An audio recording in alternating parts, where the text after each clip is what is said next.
Picture this. It's day 3 of your dream Caribbean cruise.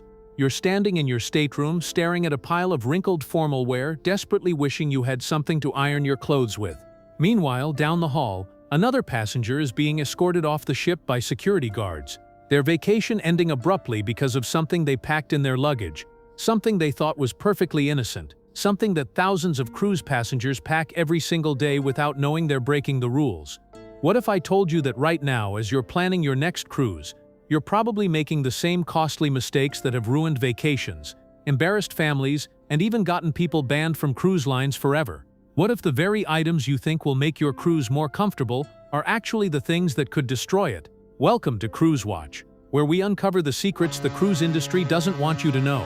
If you're ready to discover the truth about cruise packing, the hidden rules that could save or sink your vacation, hit that subscribe button right now, because what you're about to learn will change how you pack for cruises forever. Today we're diving deep into the mysterious world of cruise packing regulations, the items that seem harmless but are actually banned, and the shocking stories of what happens when passengers get it wrong.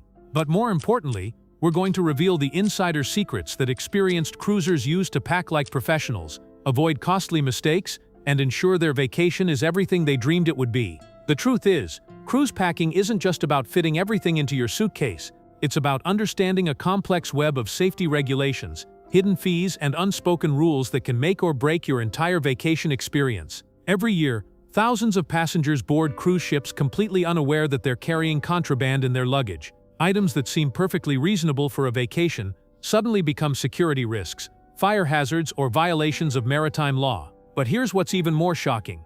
The cruise lines know this happens.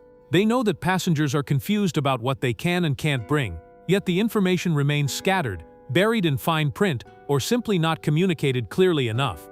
It's almost as if they want you to make these mistakes. Let me tell you about Sarah, a first-time cruiser from Ohio who spent months planning her anniversary cruise with her husband. She carefully researched the best restaurants, booked exciting shore excursions, and packed what she thought was the perfect wardrobe for 7 days in the Mediterranean. Sarah was the kind of person who planned everything meticulously. She made lists, checked them twice, and prided herself on being prepared for any situation.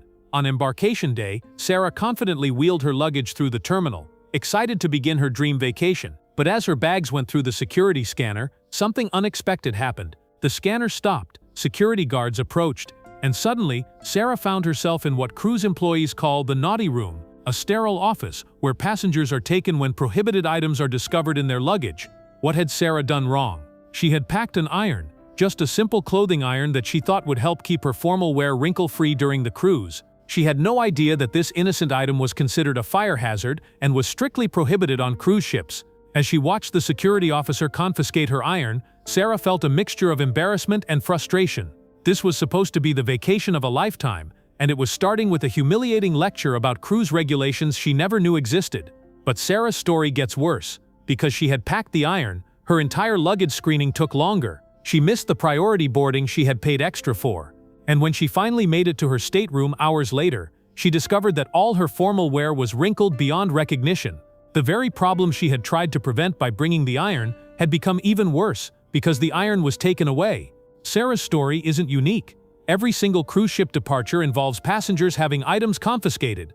Coffee makers, candles, power strips with surge protectors, even bottles of water, all seized by security because passengers simply don't understand the rules. And here's the kicker. Most of these confiscated items are never returned. They're disposed of, leaving passengers not only embarrassed, but also out of pocket. The fire hazard category is perhaps the most misunderstood aspect of cruise packing regulations. When you're on a cruise ship, you're essentially in a floating city with thousands of people, and fire is one of the most serious threats to maritime safety. This is why items like irons, clothes steamers, candles, and incense are absolutely prohibited. The risk isn't worth it, no matter how much you want wrinkle-free clothes or a romantic ambiance in your stateroom. But here's what the cruise lines don't tell you.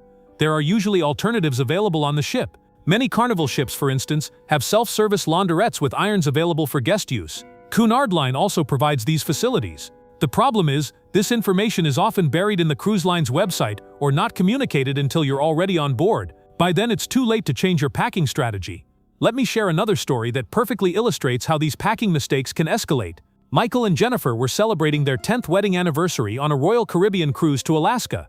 Jennifer had brought along her grandmother's antique jewelry, pieces with incredible sentimental value that she wanted to wear for their formal dining nights. She also packed what she thought were reasonable precautions: candles for a romantic dinner in their stateroom, and a small coffee maker so they could enjoy morning coffee on their balcony while watching the glaciers. 3 items.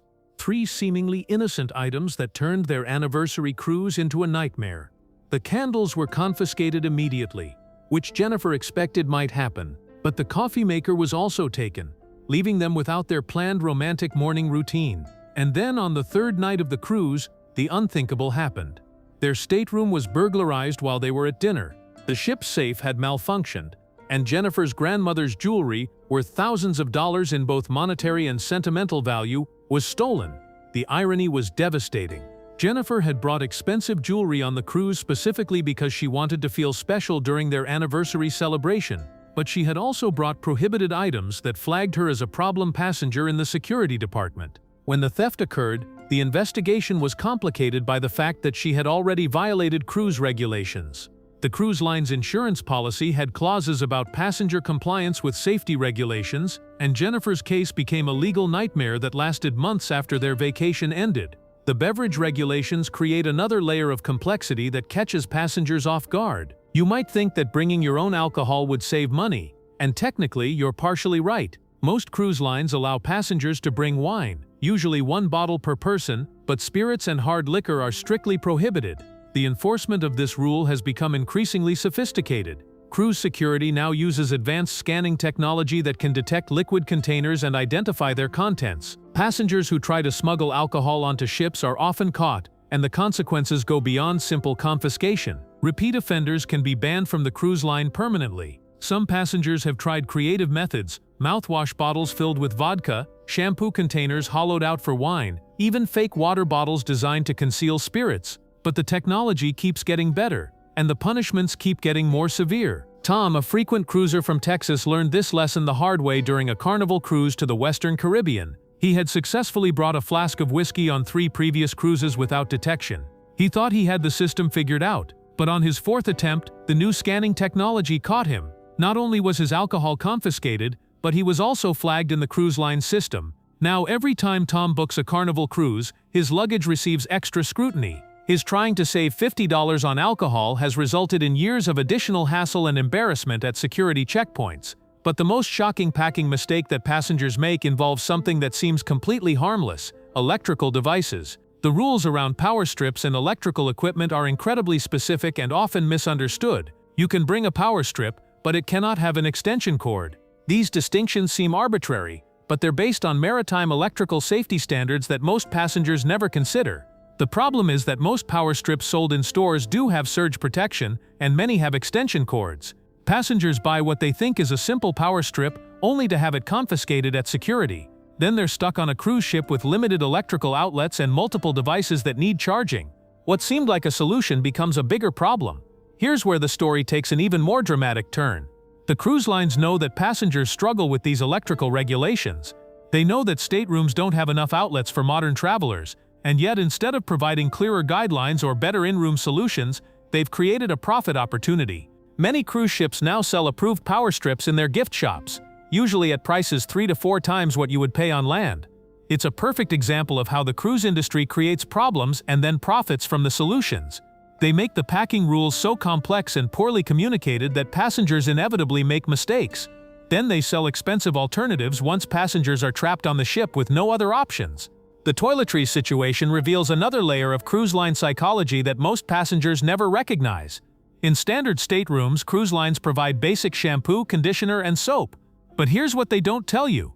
The quality of these products is often deliberately poor. The shampoo is usually a harsh, generic formula that works terribly with most hair types. The soap is basic and drying. The conditioner barely deserves the name. This isn't an accident. The cruise lines want you to be dissatisfied with the complimentary toiletries because they want you to buy premium alternatives from their spa shops. A bottle of decent shampoo that might cost $5 at home will cost $25 in the ship's spa. They've created artificial scarcity and discomfort to drive sales. But here's the insider secret that experienced cruisers know: you can bring full-size toiletry bottles on cruise ships. Unlike airlines, cruise lines don't have liquid restrictions for checked luggage. You can pack your entire bathroom cabinet if you want to. Yet most passengers don't know this, so they either suffer with the provided products or pay inflated spa prices for alternatives. Lisa, a hairstylist from California, discovered this secret by accident during her first cruise. She had brought her professional-grade hair products because she was attending a wedding during a port stop and needed her hair to look perfect.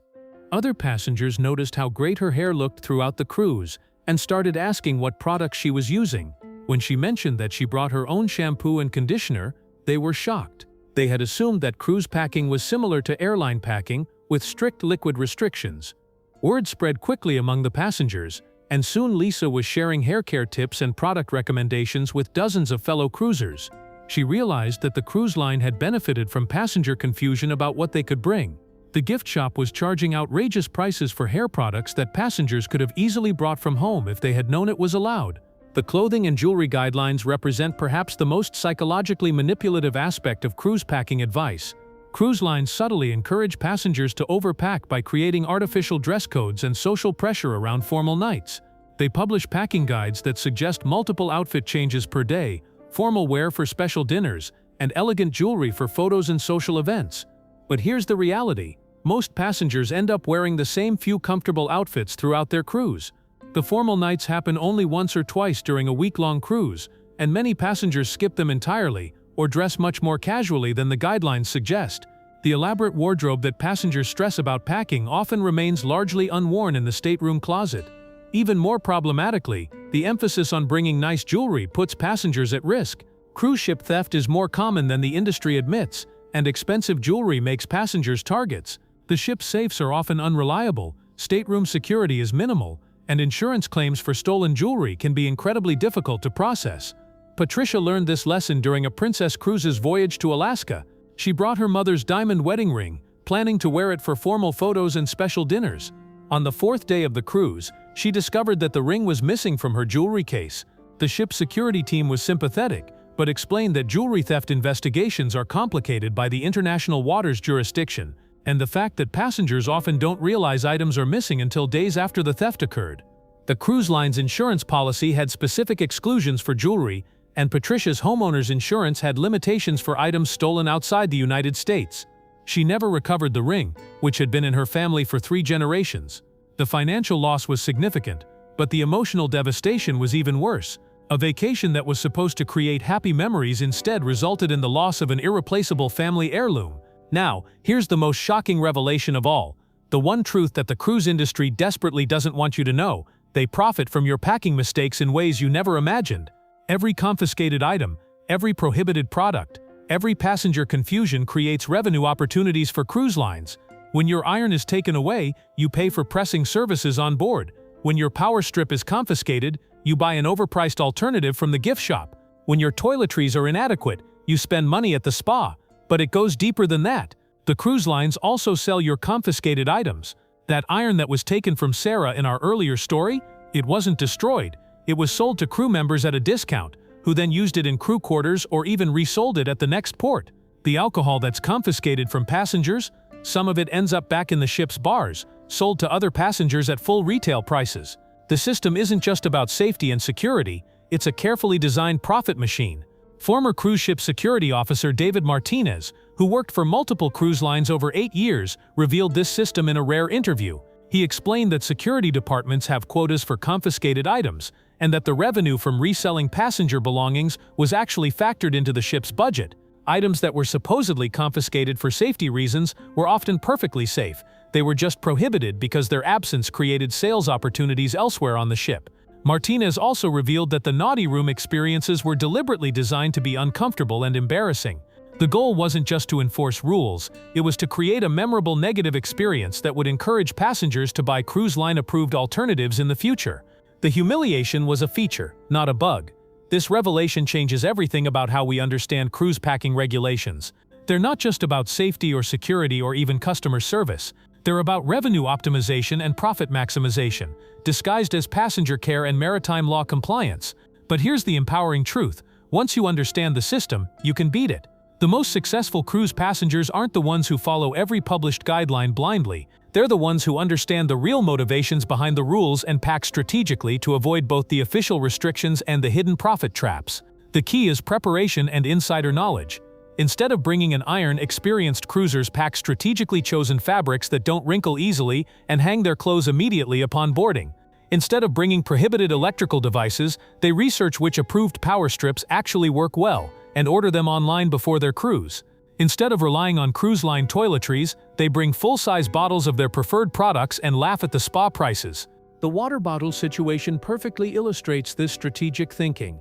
Many cruise lines have started prohibiting disposable water bottles, claiming environmental concerns. But the real reason is that they want passengers to buy overpriced beverages on board or purchase expensive beverage packages.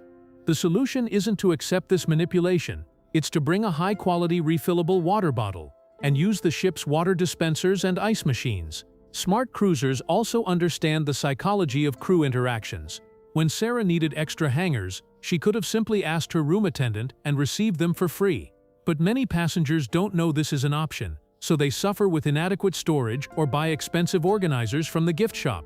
The crew members are usually happy to help with reasonable requests, but passengers have to know what to ask for and how to ask politely. The luggage strategy for the first day is another area where insider knowledge makes a huge difference. Your checked luggage might not arrive in your stateroom until late afternoon or evening, but many passengers don't prepare for this delay. They pack everything they need for the first day in their checked bags, then spend hours wandering the ship in travel clothes, unable to change or freshen up. Experienced cruisers always pack a carry-on bag with everything they need for the first day and night. This includes medications, toiletries, a change of clothes, and any valuables they don't want to risk in checked luggage.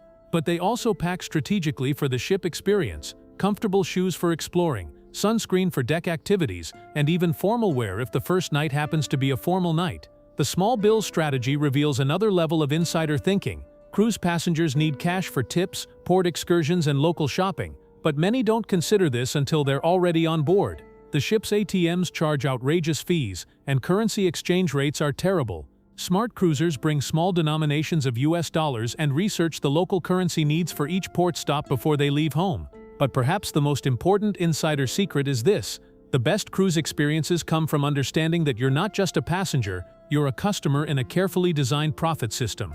Every recommendation, every suggestion, every piece of advice from the cruise line has been calculated to maximize their revenue. This doesn't mean cruise vacations can't be wonderful, but it does mean you need to think strategically about how you interact with the system. The passengers who have the most frustrating cruise experiences are usually the ones who trust the system completely and follow every official guideline without question. They overpack because the cruise line suggests it. They buy overpriced items because the cruise line makes alternatives unavailable. They stress about regulations because the cruise line makes the rules confusing and scary. The passengers who have the most enjoyable cruise experiences understand that they're playing a game with the cruise line, and they've learned the rules well enough to play it successfully. They pack efficiently because they understand what they actually need versus what they're told to bring. They avoid costly mistakes because they research the real restrictions versus the profit-driven suggestions. They enjoy their vacation more because they're not constantly worried about breaking unknown rules or falling into expensive traps. This is the real truth about cruise packing. It's not about following a list of rules. It's about understanding a complex business system and making smart choices that align with your actual needs and preferences rather than the cruise line's profit objectives. The transformation from confused passenger to informed cruise traveler doesn't happen overnight, but it can happen much faster than most people realize. It starts with questioning the official advice and looking for the motivations behind the rules. It continues with researching the experiences of seasoned cruisers who've learned these lessons the hard way. And it culminates with your own successful cruise experience where you avoid the common pitfalls and enjoy the vacation you actually wanted. Remember Sarah from our opening story?